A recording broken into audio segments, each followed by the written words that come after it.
Salam saudaraku, selamat pagi. Semoga kita semua dalam keadaan sehat dan penuh sukacita dalam Tuhan.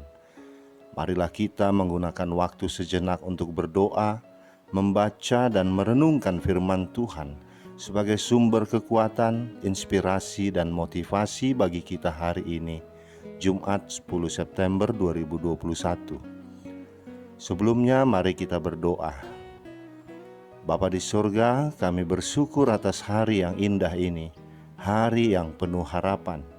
Kami akan merenungkan firman-Mu. Kiranya Roh Kudus menerangi hati dan pikiran kami, agar kami sungguh memahami firman-Mu. Dalam nama Tuhan Yesus Kristus kami berdoa. Amin. Firman Tuhan yang menyapa kita di pagi ini, Yohanes 12 ayat 47. Dan jikalau seorang mendengar perkataanku, tetapi tidak melakukannya, aku tidak menjadi hakimnya. Sebab aku datang bukan untuk menghakimi dunia, melainkan untuk menyelamatkannya. Demikian firman Tuhan. Saudaraku, dalam sebuah brosur atau petunjuk penggunaan obat, selalu tertera informasi aturan pakai dan peringatan untuk menghindarkan kesalahan penggunaan obat. Di satu sisi, obat itu menyembuhkan, tetapi juga ada kewaspadaan yang harus diperhatikan.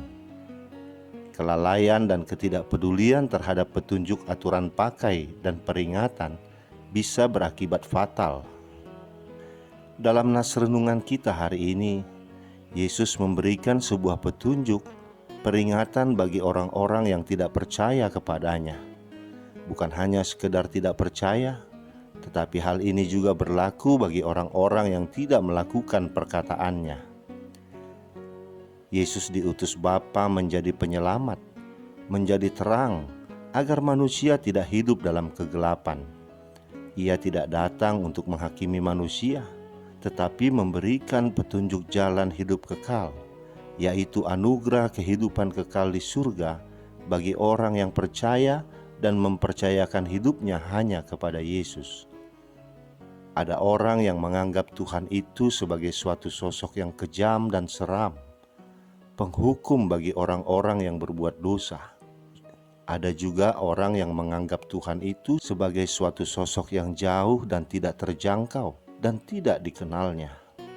Tetapi bagi kita Tuhan itu adalah sosok yang penuh kasih, dan Dia bukan Allah yang jauh, tetapi adalah Allah yang menampakkan diri sama seperti kita manusia, yaitu dalam diri Yesus, Putra Allah yang telah menjadi manusia.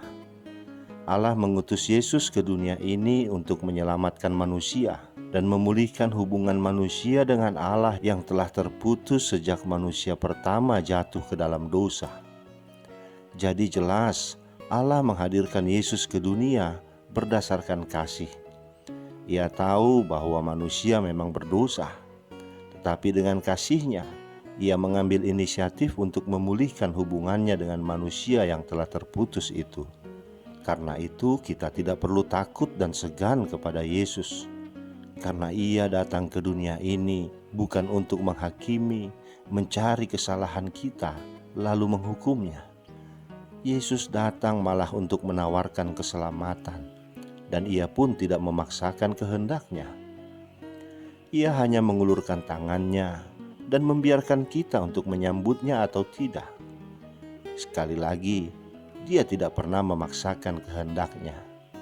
Inisiatif sekarang ada pada kita. Apakah kita mau menyambut uluran tangan Yesus, dan diri kita pun akan diangkat-Nya dan diselamatkan dari dosa? Atau kita mengabaikan tawarannya tersebut dan kita tetap asik dengan kehidupan dan ego kita sendiri? Pilihannya ada di tangan kita. Ayat 48 mengatakan, barang siapa menolak aku dan tidak menerima perkataanku, ia sudah ada hakimnya, yaitu firman yang telah kukatakan. Itulah yang akan menjadi hakimnya pada akhir zaman. Saudaraku, peringatan sudah diberikan kepada kita, yaitu firman-Nya. Tentu saja kita tidak ingin menyesal dan mengabaikan peringatan Yesus ini. Kita harus menempatkan Yesus sebagai pusat kehidupan kita. dan menaati segala yang dikatakannya, baik itu nasihat atau pengajaran maupun perintahnya. Oleh sebab itu, marilah kita benahi lagi iman percaya kita kepada Tuhan Yesus, agar tidak hanya nampak di permukaan saja, atau hanya di bibir dan di mulut saja, tetapi lebih dalam lagi, kita sungguh-sungguh mempercayai firman Allah dan menerapkannya di sepanjang hidup kita di dunia ini. Amin. Kita berdoa. Bapa di sorga, terima kasih Engkau telah mengutus anak-Mu Tuhan Yesus Kristus menjadi juru selamat dunia. Dia telah memberikan pengajarannya kepada manusia dan mengajak manusia berdosa untuk mengikutinya agar memperoleh hidup yang kekal.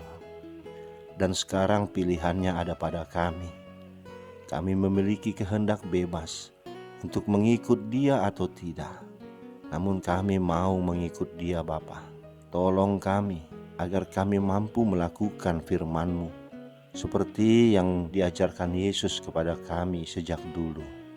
Kami mau berada di surga-Mu kelak, dan kami mau awali untuk melakukannya di dalam kehidupan kami saat ini. Namun kami tahu kami tidak akan sanggup melakukannya seorang diri tanpa pertolongan Tuhan. Kuasailah hati dan pikiran kami Bapa dengan roh-Mu, agar kami mampu melakukan firman-Mu. Dalam nama anak-Mu Tuhan Yesus Kristus kami berdoa. Amin. Selamat beraktivitas saudaraku. Tuhan memberkati. Salam.